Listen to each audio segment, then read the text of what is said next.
All right. Well, welcome to the Viking Press Pass. I am Matthew Nickel, and joining me today is fifth year senior Alex Simon. So, Alex, thanks for hopping on with me today.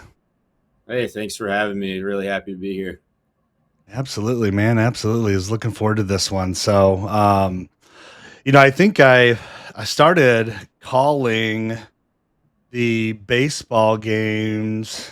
I believe it was your freshman year because I think this is either my fourth or I think it might be my fifth year now doing the baseball games. So yeah, so this is like start to finish. I think just kind of wrapping it up with your career here.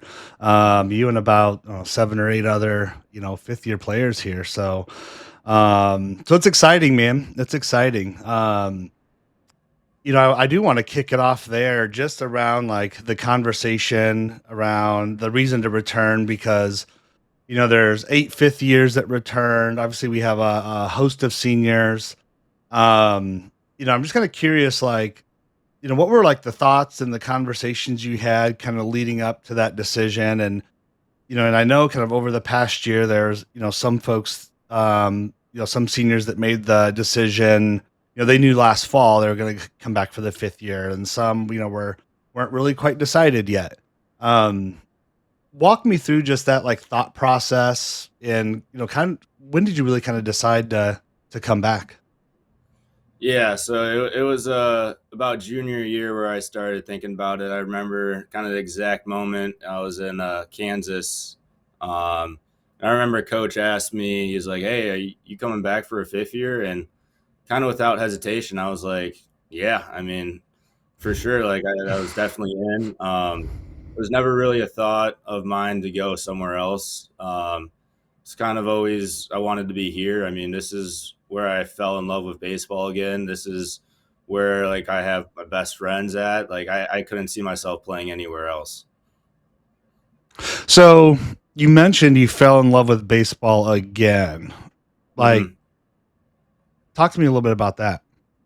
Yeah, I mean, so it was my senior year. COVID happened, and I missed my whole senior season. And before that, I committed to Augustana. I've always wanted to play baseball in college, but I mean, freshman year coming here and like meeting all the guys, it kind of flipped a different level of love for baseball for me because not only did I love playing baseball, but I also had a team where I was surrounded by people I hung out with every day, people who I shared laughs with every day, people I was with 24/7.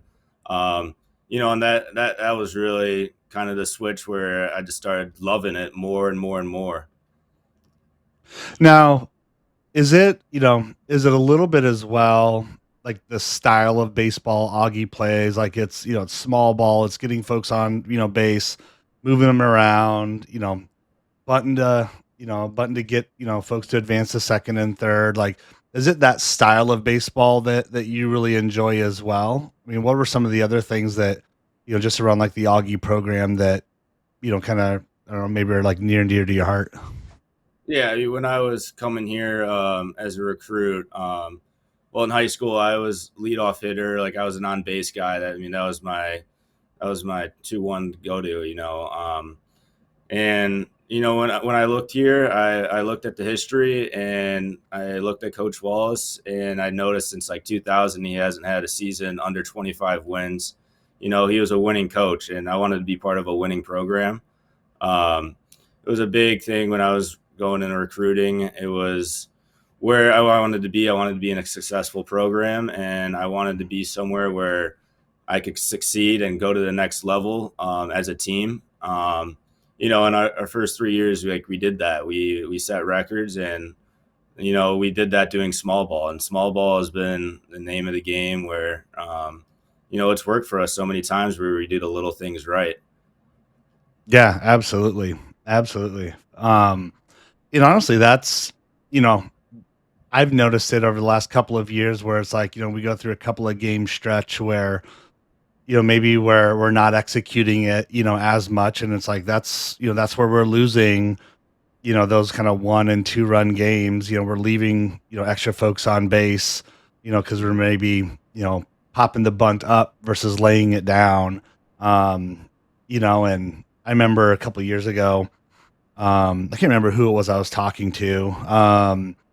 It was at one of the football tailgates. They're talking about just like how much the team practices like bunting, situational bunting, and it's just to me, when I initially heard that, it started to kind of make a lot of sense around how much focus, you put on that aspect of the game when, kids today are and in programs there, launch angle and home runs and, some of the other things. And actually last night on the broadcast with North Park, Greg Sager's the voice of North Park. And, he was talking a lot about how North Park, and us are very similar kind of in that nature and in that style. And he did comment on your stirrups as well. He's like, that was about as old school as it gets. So they they love that, by the way. But yeah, I mean, I love the strategy, behind how we play, how we really kind of mix things up. So it's man, I can tell you what, like, you talk about like falling in love with it, like absolutely, like, as a, baseball was always probably like a third sport for me, but man, Augie baseball is like it's up there for me. So, Yeah. so it's been awesome. Now in your fifth year, now are you working part time down at the Arsenal? Yeah, yeah. So I've been part time during the school year for at the Rock Island Arsenal, then full time during the summer for the past 3 years now. Yeah, I was looking on your LinkedIn, and it's like, it says you're a geospatial engineer intern, so that at the Army Corps of Engineers. Now, like, what does that mean? Like, So um, yeah, I mean, a little background. So I'm a double major here at Augustana, geography and environmental studies with a minor in GIS. And what that really is that minor in GIS. I'm guessing you don't know what GIS is either, because everyone I tell, they have no idea what GIS is. And I had no idea going into college what GIS was, but here I am now doing it for a living, or wanting to do it for a living. But it's really spatial analysis, making maps, using spatial data to find patterns, querying data. The Army Corps of Engineers deals a lot with environmental projects. A lot of that, you need to map out spatial data, need to know where things are, especially on levees, building maps about where utilities are around the levees, lock and dams, work a lot on. Yeah, it's a lot of environmental projects. Going into going when I first got the job, going into my junior year, I have only taken one GIS class, and I was, I really like GIS. I was a big map person. It's funny to say, but I love looking at maps. It was kind of my go-to thing, and I was nervous going into it because I still had no idea what like GIS and a job stance was. But then I got there, and just like I did with baseball, I slowly started falling in love with it here at Augustana. And it's only been going better for me. I recently just got a job too in St. Petersburg, Florida, in GIS. Okay. So that opportunity is really, I would say that's big reason why I got that job down in Florida. I mean, that's where I wanted to be, and I can't thank it enough for the opportunity I had with the Army Corps of Engineers that really got me that job. Now, are you using like satellite imagery, Yeah, to look at the area, or yeah, yeah. We use a lot of different types of imagery, like historical imagery too.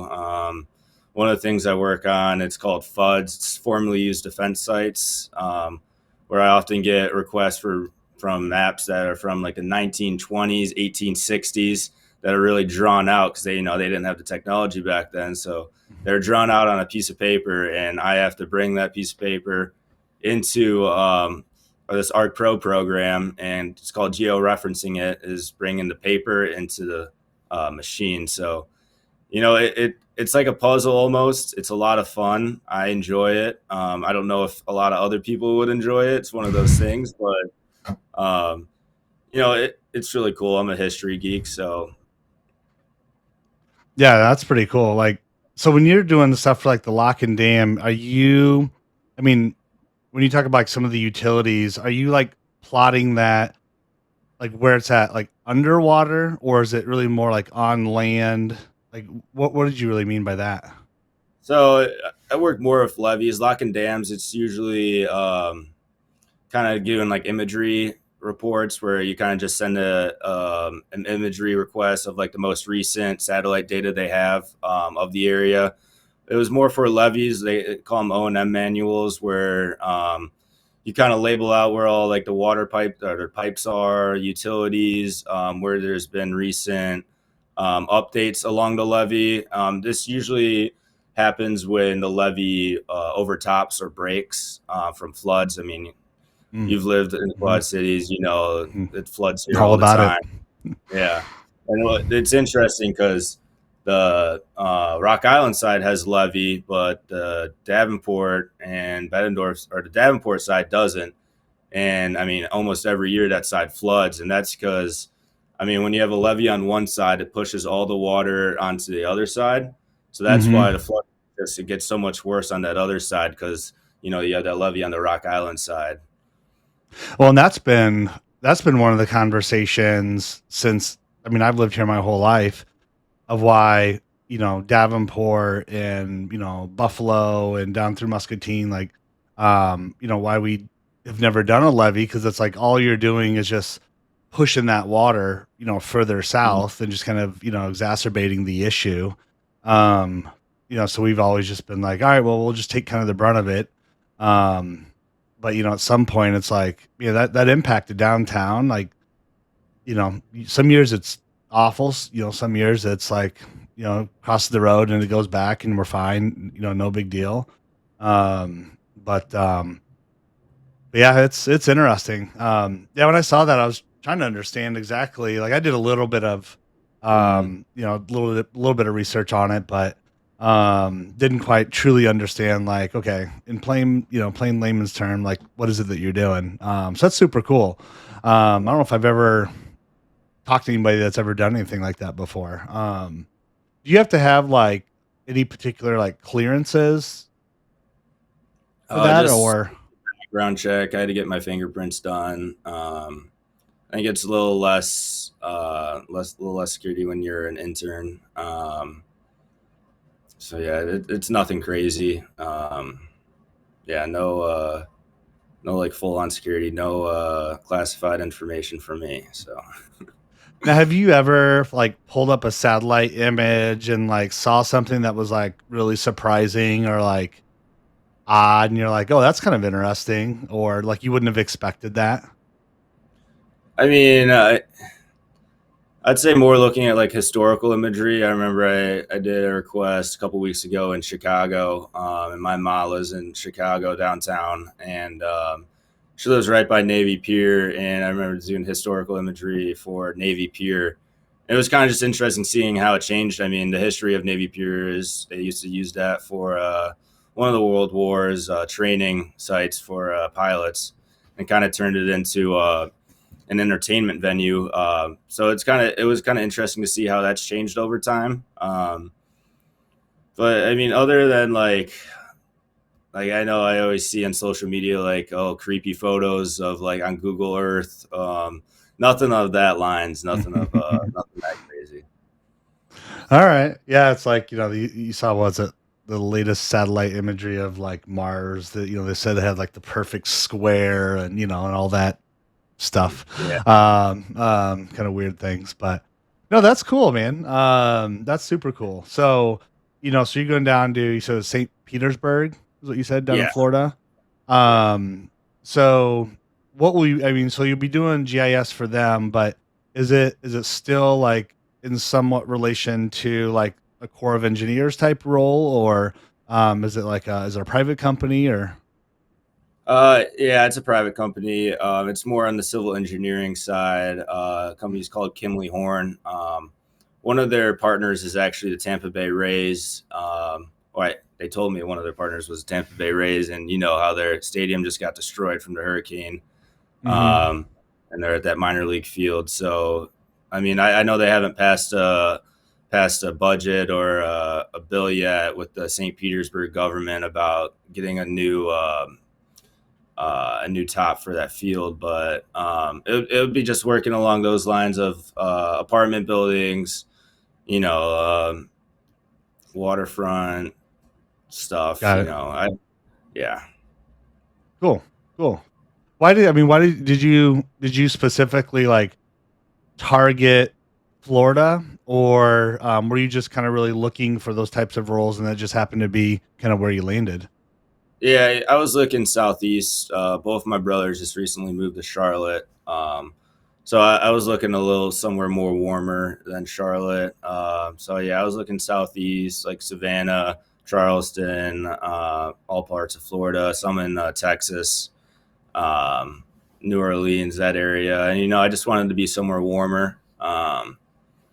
Yeah, I just wanted to get out of the cold, man. Yeah, absolutely. Absolutely. Well, and it's nice to move away and kind of experience something different and, you know, so all for that. Now let's talk just, kind of briefly a little bit about the season.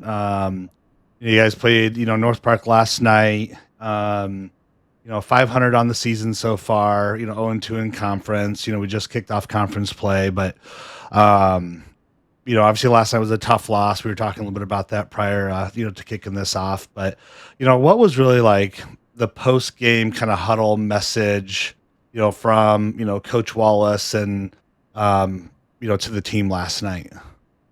Yeah, it was didn't really say much. It was more of we're going to talk about it today at practice.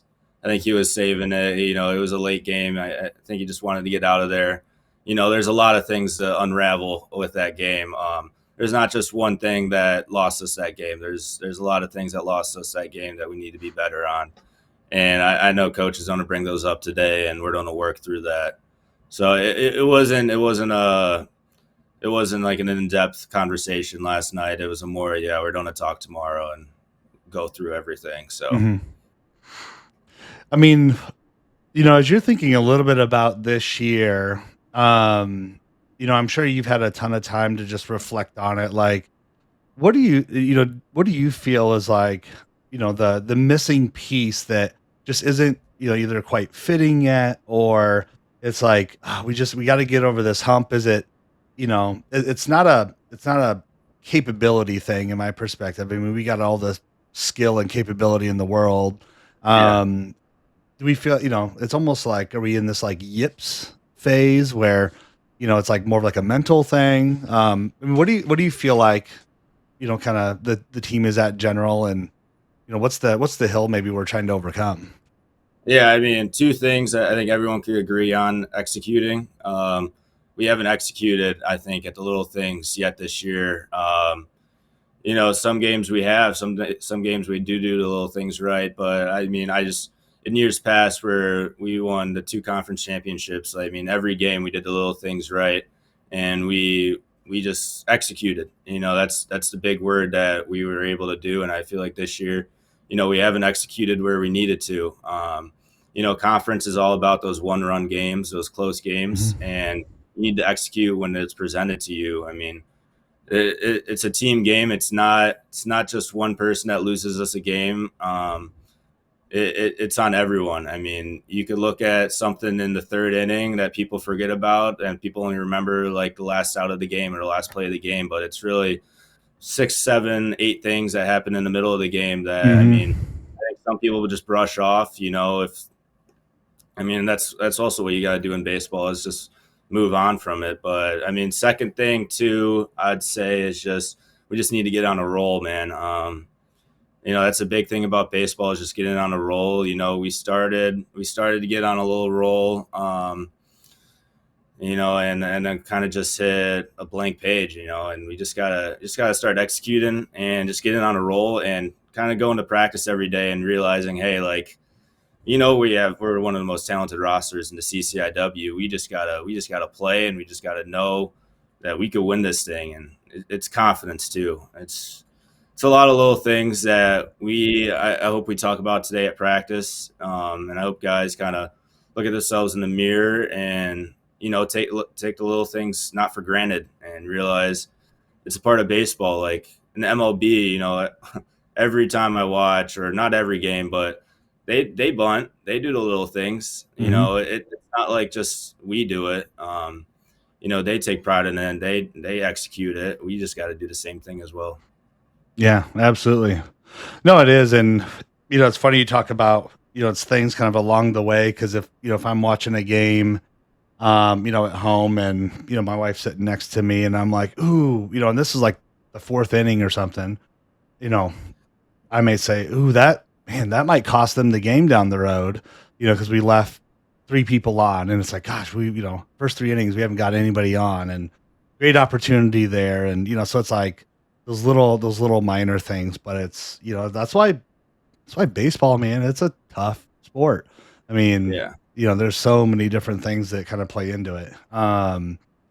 You take a look at, what this team has done. Was it 2 years ago? I mean, you guys won what, 19 or 20 games in a row, and just rattled off absolutely everybody. So, so you think about, the talent that's on this roster. Well, all you fifth years were here, all you seniors were here. We're missing a few other people like Verbancic and Zanuck and a couple of pitchers, but that's really about it. That weren't on that team. So no, it's exciting, man. I mean, I think it'd be nice to see. We play. I'm gonna knock on wood here. I mean, we play well at home. Hmm. We've got Milliken this weekend, so I think it's a good opportunity to come back and get some W's. So now, I wanted to talk through a little bit is you and Aragon, I believe are the only two on the team that switch hit. And at what age did you you know, start that process and start switch hitting and um kind of walk me through like when did you say like did you just try it and like you were good at it so you committed to it or you're like, hey, I'm just going to commit to doing this and there was a specific reason behind it? Yeah, I mean, it was probably just young. I was like 8 years old, maybe. We used to have this field where I grew up. It's called Nike Field, and it was kind of like a soccer field that we turned into a baseball diamond. And in left field, at about 150 feet, you had a house that was kind of the fence. And in right field, you had this big old tree and about 400 feet. And we used to play this thing called racquetball, where instead of a baseball bat, you use a tennis racket. And sometimes it was beneficial to swing lefty because if you hit it up in the tree, I mean, you're running for days, and that's kind of where I started. Switch hitting is kind of just, I was just doing it for fun. I didn't know it'd be something I'd be doing for the rest of my baseball career. But I mean, it's all I really ever known. It feels like is kind of facing righty on left, lefty on right. Like I remember a couple years ago, I was facing Bryce Lucky inside, and I was the only one facing against him. And I was like, "Hey, you want me to go righty so he doesn't get all lefty at bats?" And I remember I was like, "I don't know how people do this. Like it's totally different." From a righty on righty. I mean, it's definitely something you got to get used to, and it's not something I was used to. It was. I don't know if I could ever do it. I mean, I'm blessed that I. There was a clip last year I saw. It was a kid. I don't know if he was in the Little League World Series or something like that, but after every pitch, he went to the other box and switched. And it was like just going back and forth, back and forth, back and forth, and I'm like, that just takes a ton of talent just from a mechanic perspective, to just do it naturally, right? So you're not like thinking about, okay, my hands gotta be here, I've got to step here now. You're just executing, you're just swinging the bat. Um, Mhm. do you naturally like one side or the other? I mean, I always thought I had better contact lefty and more power righty. It's one of those things where I don't need to work on my righty swing as much because that's my natural side. Lefty, I do need to think more about mechanics. I do need more reps on the left-handed side because, I'm sure once my baseball career is over and in like 10 years, like, I don't know if I'd still be able to swing lefty if I take all this time off, or if it's just going to become natural to me. It's one of those things where when I do things lefty, like I can't swing a golf club lefty, but there is a lot of things I can do with my left hand that I can do with my right hand. I realized this like I think it was after my junior year, I got tendonitis in my elbow, and there's a lot of things I couldn't do in my right hand, so I started switching to left, like playing darts. I was able to figure that out and be pretty accurate with it. It's one of those things that I kind of when I get bored, I just try to do a lefty, like writing down stuff. I always just kind of enjoyed the challenge of it. Yeah, absolutely. Um, Now, as a position player, for kind of the majority of, I'd say, the first part of your career, I mean, you primarily played, over there on third base, and then, you'd kind of jump behind, home plate, from time to time to give like, Griffin, should go to like a day off or something like that. Heck, I want to say, I mean, I think I've even maybe seen you at first base at some point. But you've been in the DH spot, a number of times this year. So, I think about like super versatile. Coming into, this year, was that like a preseason discussion and decision, like, knowing, hey, you're gonna kind of rotate around, knowing we've got like four catchers, kind of in that mix a little bit. Has your role kind of like changed a little bit? I mean, what's different about this year than maybe, the past four? Yeah, I mean, I first couple years, I came in and I was primary catcher, right? And they needed a third baseman, and I've played a little third base too. So I played third base, but it was I don't know if you remember freshman year and sophomore year when I played third base, but I often kind of brought in my catcher instincts, where sometimes I'd go in and block a ground ball, drop on my knees, Mm-hmm. block it. It was kind of it's still natural to me to do that. But then, yeah, going into junior year or no senior year, that's when I started playing first base more. That's when Maz left. There's an opening there. And we brought in some guys who can play on the left side of the infield. So yeah, it was kind of rotating the catcher or first base, and then catcher as well, when they needed me. There wasn't a big discussion. I knew I'd be playing more catcher and first base this year. But it started off the season real slow. Other guys come in and play, and that's kind of where the switch up started happening. Is when I started not getting in a role, and other guys start coming in. So Yeah, and because I was thinking about like, um, the last, especially like, 2022, 2023, and even a little bit last year, just great examples of, um, it feels like once we hit that conference tournament, like, we're managing injuries, um, and it's like, it feels like, you know, as I was thinking just a little bit about this, it's like, how do we keep, some of our seniors and fifth years fresh going into, kind of the back end of the season, into conference tournament, into, what's hopefully going to be playoffs, into the tournament. Um, so I wasn't sure if it was just like, hey, we're going to keep you kind of engaged and then, go from there, or if it's just like, you know, whatever the kind of decision was. So, um, but, you know, is there a position that, you like or, prefer kind of, one over the other? Like, do you prefer to play, play catcher than, third or first or? Yeah, I mean, I love playing catcher. I mean, that's been my primary position in high school, and I just love throwing guys out. I mean, that's one of my favorite things about baseball. It's one of my favorite feelings is throwing a guy out. Kind of just letting loose on a ball is just I love doing that. So Um, have you like as I was thinking about um, even thinking about freshman catcher like August Bessemer, what types of like tips and advice do you find yourself giving like freshmen in their first year, whether it's specifically with like August as a catcher, or it's mhm. just more general around freshmen coming in around how you play certain balls, certain situations, like what types of like tips and advice are you just finding yourself like having side conversations on? Yeah, I mean, I know with freshmen especially that you don't gotta. One thing I say is just don't gotta do too much. Don't overthink things. You gotta let things go. There's you don't have a million opportunities, and one just doesn't.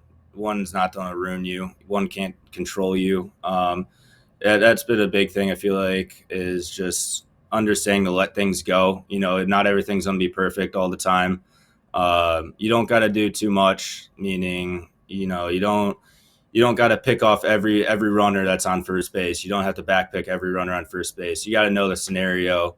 It's not travel ball anymore where it's all about like yourself. It's more of a team aspect where you got to understand what's best for a team succeed. I think a lot of guys are slowly starting to realize that where it's not something where you got to look at your stats every day or be a part of a game every day. It's like what you got to do for the team to succeed. It's all about the team. This is college. Like this is the end of the line for a lot of us guys. Like this is it. You're not trying to impress anyone. You're not trying to go anywhere else. This is where you're trying to succeed, and I'd say it's just a big thing. It's just guys need to take like a deep breath. Realize there's a lot of things you can't control in baseball, but there's even more you can't control, and it's taking a step back, taking a deep breath, and realizing, hey, going to get another opportunity is just one of the big things that I keep saying. Yeah, absolutely. Now, coming out of high school, like, how did you, kind of land on Augustana specifically, like, as your choice? Like, I know you talked about, you want to go to like a winning club, so that aspect of it.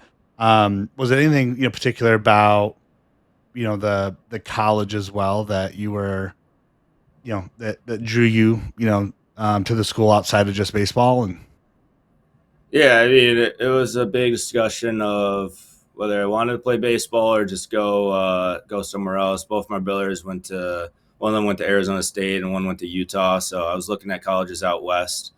Um, but I took like I went to Holy Cross out in Worcester, Massachusetts, about like four times. I was in discussion with this coach, and it really fell through the doors. One of the first colleges that contacted me was like Eastern Illinois, and then they texted me, and I kind of went through that whole process, fell through. And then I had Zach Gooding, who was a year above me. I played high school ball with him, and I was pretty good friends with him. And I came on a visit here, and it was kind of just love at first sight. It was just instantly felt like this is where I needed to be. You just gotta trust your gut sometimes, and something I Mhm. didn't have visiting these other colleges where I just felt like a number.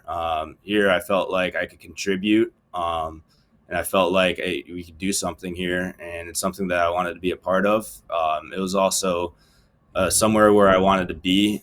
It was meeting everyone. It was just like I see myself here, and this is I can't see myself anywhere else. And that was kind of I remember on the car ride back, I was kind of just realizing like, wow, this might be where I'm gonna go. And I'd never really thought about going to a small school. It wasn't really in my mind. I mean, I got a lot of texts, a lot of emails from D3 schools, but I kind of just brushed them off. I didn't know if I wanted to do that, but I'm so happy I took this visit here. Yeah, it was. Once I came here, I didn't visit anywhere else. It was kind of this is it. Like, this is a spot. Absolutely. Um, no, it's awesome. Um, now, I was thinking a little bit about, as I was, I try to find just like oddities as I'm, on background on, on folks before I go into here. So I'm gonna flash a picture up here, but it's like one of the things I saw was on Prep Baseball Report, in 2020. I found this like senior picture here. Where did it go here? See if it'll pull it up. There it is.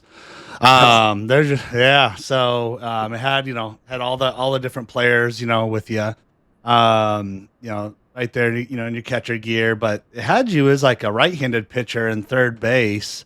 So did you Yeah. ever pitch as well, and did you also play at third base? I know you said you primarily were a catcher, but Yeah, I mean, in high school, for high school, I just caught. That was it. I was catcher, and then travel ball. I actually played everywhere, like every position. I think I played 1 year, except for first base.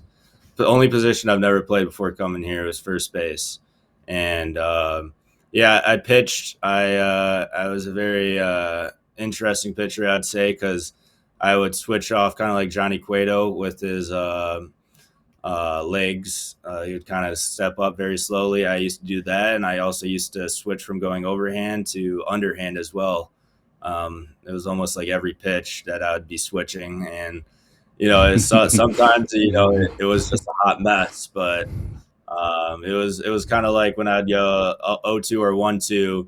I'd go underhand and try to give them the high heat, because that's a tough pitch to a rising fastball like that. So it was when I came in here too. I was a two-way, and I threw one bullpen, and I kind of just called it after that. I'm like, yeah, I'm just gonna be a position player here. Um, I and the first couple years when I played summer leagues out in the suburbs, early in the summer, a lot of D1 guys are still in the tournament, so I needed to pitch. I had a summer coach text me like, "Hey, we need you to pitch," and I'm like, "All right." And I remember it was like after sophomore year or something. I think it was freshman or sophomore year. I came in the pitch, and I don't pitch here at all. And I remember I tossed like 5 2/3, 2 earned runs, like 4 or 5 Ks. It's something I kind of always wish I stuck with is pitching. I always wonder where I'd be, how fast I'd throw. Um, but maybe in a men's league I'll come back to pitching. So.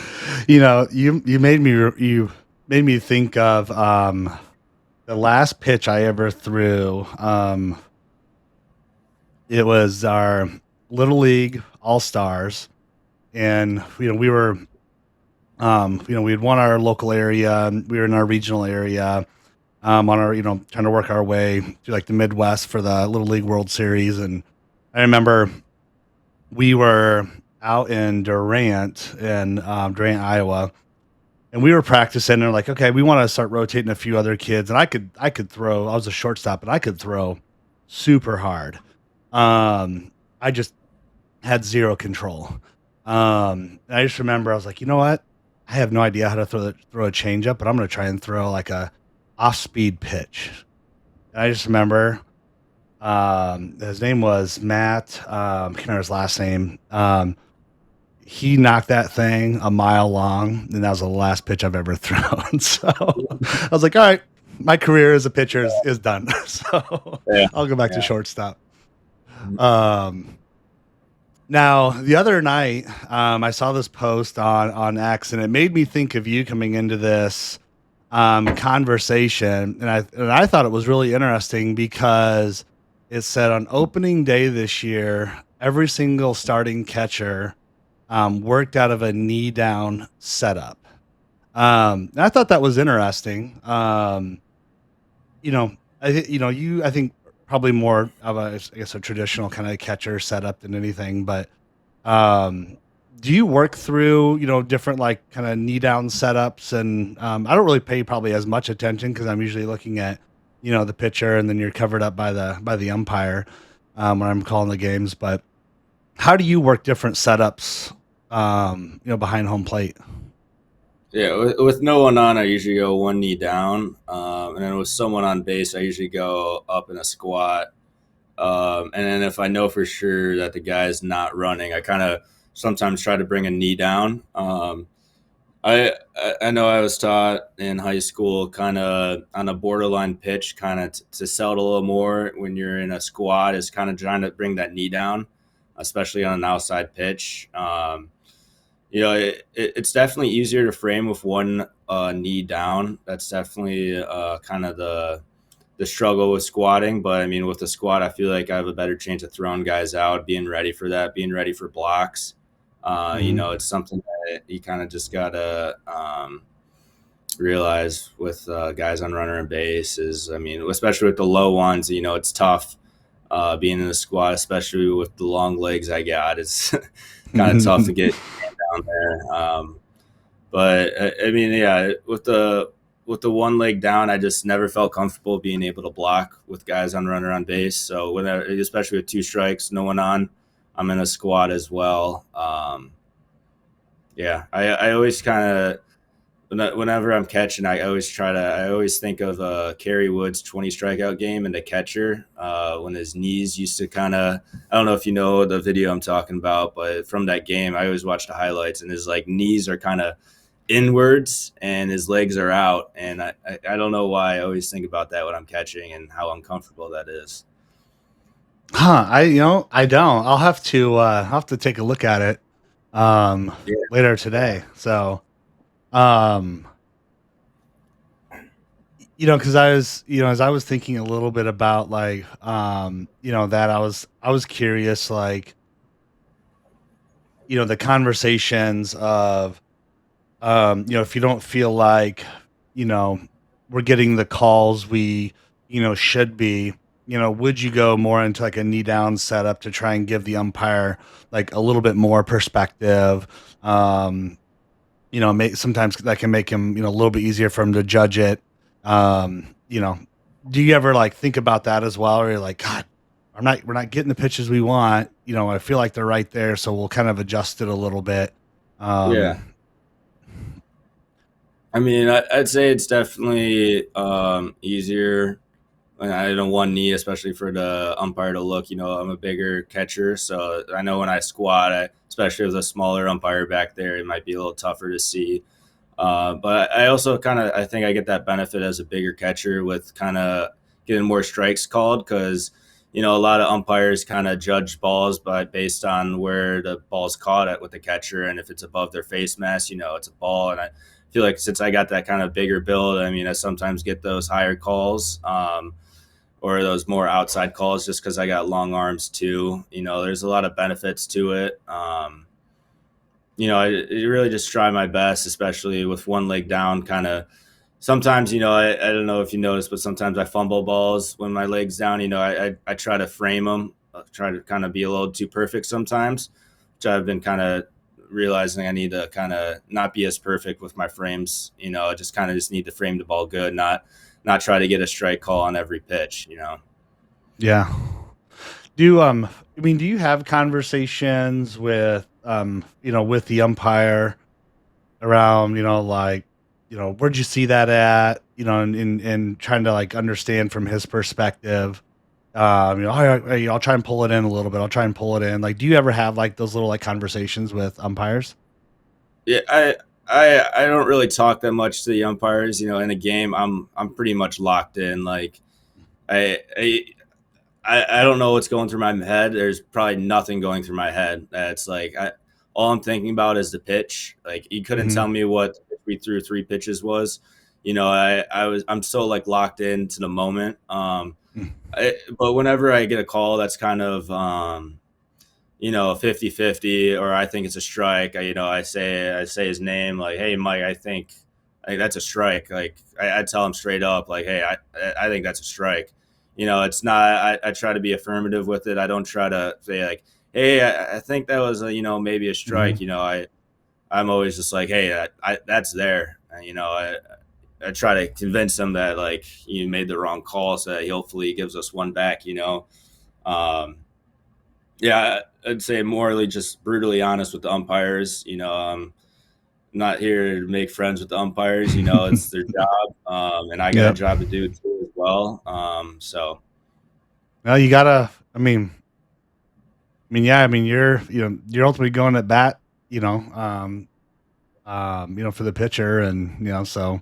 yeah, Um, well, hey, I want to jump to let's talk a little bit about. I'm going to read off some stats here, and it's like, um, only because it's like obviously, you're a very decorated player. You have like 7 of the top 10 records. I'll just read off some of them, but I have some follow up questions on them. Um, but it's like, the number one most at bats by a far. I mean, you're at 704 as of last night. That's like 33 over the next one. Most, games played. Your top 6 in on base percentage, as well as doubles. Number one by walks by far. Top 10 in hits, top 10 in RBIs, number one hit by pitch, number two, runs scored. I think you just need 2 more runs and you'll be, tied for number one with Mark Blakely. It's basically like you and Mark Blakely. Like that's kind of who's going after some of these. Um, but when I think about like one, the Vikings, thinking about the hit by pitch for perspective, the Vikings consistently rank high in that hit by pitch, kind of in the country, as well with like Misericordia. Um, is it about like the approach? Is it like the setup at the plate? Like, what do you think contributes to like that statistic maybe more so than like other teams? Unless people just hate us. I don't know. no, I'm sure some teams do, but I know some. So I know a lot of pitchers. I mean, talking with guys on our pitching staff, I know how much pitchers hate when guys are up on the line, up on the plate. We're told with 2 strikes to get your feet on the line. I feel like most of our hit by pitches come with 2 strikes almost because we have guys that are on the line. I know more for me specifically. What I contribute a lot to those numbers is, I mean, my feet are always on the line. After I know, like in my sophomore year, I started going into a stranded stance where my front foot is more in front of, and then my back foot is more far behind. And that kind of gives the illusion that I'm kind of closer to the plate, more on top of the plate. Um, I know it's more of a head case for the pitchers when you're close to the plate. I know they're thinking about it more, and that's kind of been my go-to when I'm up there. Is I want to make the pitcher feel uncomfortable, and I wanted him to challenge me inside. And if they do, I mean, in last night's game, he tried to challenge me inside, and the pitch was right on the line, and it hit my knee because I'm right on the line. I mean, that's just kind of like my go-to, and that's kind of this. I mean, my goal every at bat is to find a way on. I mean, I don't Hmm. care if it's an error. I don't care. That's why I like the bunt. I like to challenge a third baseman to make a play. Like challenge a pitcher to make a play. It's been my big thing. It's just find a way on, and next guy up. Now, stats aside, because I mean, obviously, you're very decorated in that perspective. You've been very successful, and had a lot of great players around you, help kind of contribute to that. And but when it's all said and done, like, how is it that you want to be remembered?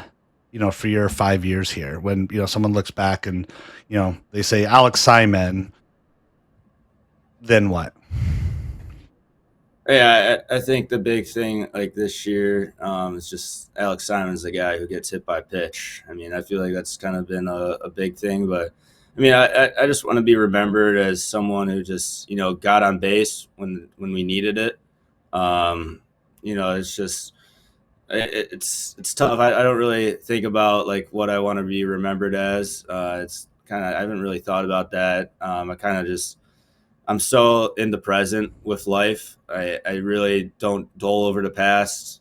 Don't think about the future too much. I live way too much in the present. I try to make everyone around me better. I try to, whenever I see someone struggling or someone that's kind of get mad at themselves, I always try to go up to them and be like, "Hey, like, calm down, man. It's just baseball. It's just a game. At the end of the day, it's not your life. You can't let baseball, control your life emotionally. Like it's just, I mean, that's just how it used to be for me is baseball. If I had a bad day to play, I mean, my whole week was ruined, and it's just, I felt like a disappointment when I had just struck out or something. And that's kind of, I mean, coming here is just, I kind of realized like, hey, it's just a game. You're going to get another opportunity, Mhm. man. Just like in everything in life, you're going to get another opportunity. It's just, but yeah, big thing is just, I don't think like that. I live in the moment and, yeah. Well, I think what you said is Alex Simon, great teammate. I think that's what I think what you'll be remembered as. I mean, those are all, great examples of being a great teammate, helping others when they're struggling, um, you know, playing team ball, and doing it right. Well, hey, I know we're kind of butting up a little bit to the end of time here, but a couple quick questions, and then we'll kind of wrap things up.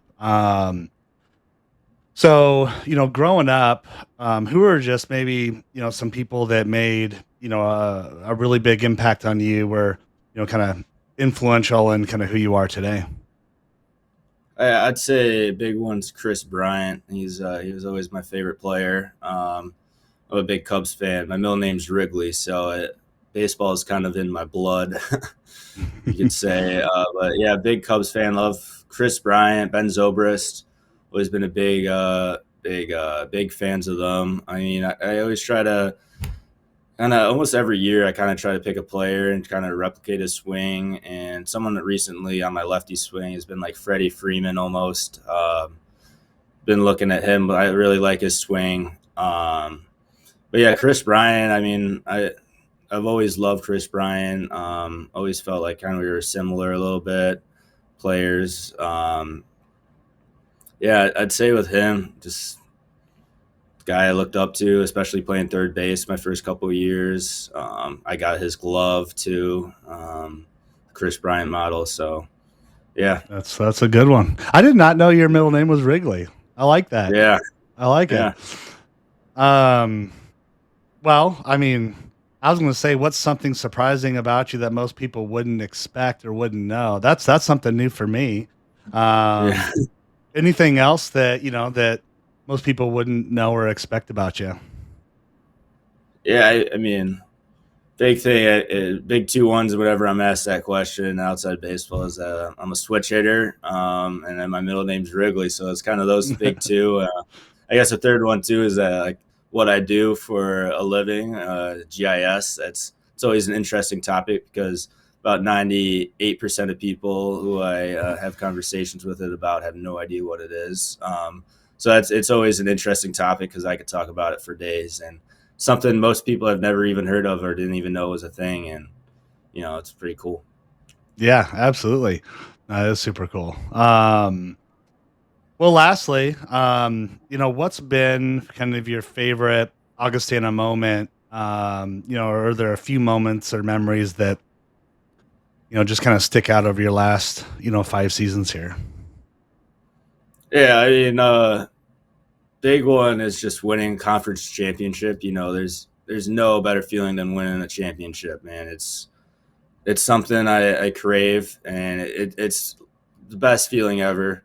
Just to have that feeling again is kind of just a big goal this year. That's been my favorite memory by far is those 2 years, one of those championships, and just really, I mean, every day just spending with these guys has been just a blessing. It's been favorite thing to do every day is just be with these guys in and around the field.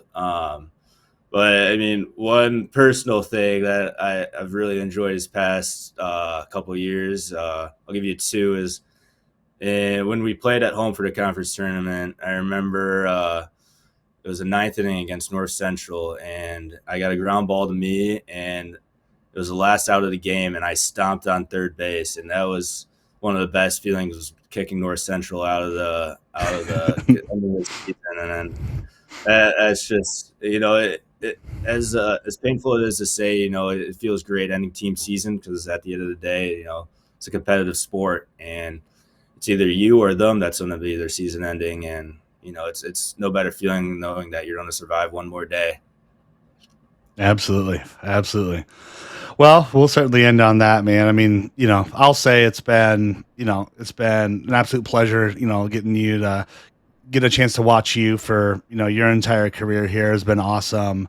I've certainly enjoyed it. And, it's been an absolute ton of fun. You've had a ton of success. Obviously a tremendous person as well. I think you'll be leaving, the program in a much better spot, than even, when you came here as well. So, um, but we'll see you tomorrow at home. Yeah. So doubleheader Yeah. against Sounds good. Milliken. So, Yeah. Hey, I'll thank be you for there. everything. Yeah. Thanks Absolutely, man. for having me on. It's been a pleasure. Absolutely. Well, we'll see you tomorrow, and a couple of games to call, and hopefully we'll walk out of there with a pair of wins. Always a tough one against Milliken. Yeah. Hey, sounds good. Hey, go Vikes. Go Vikes.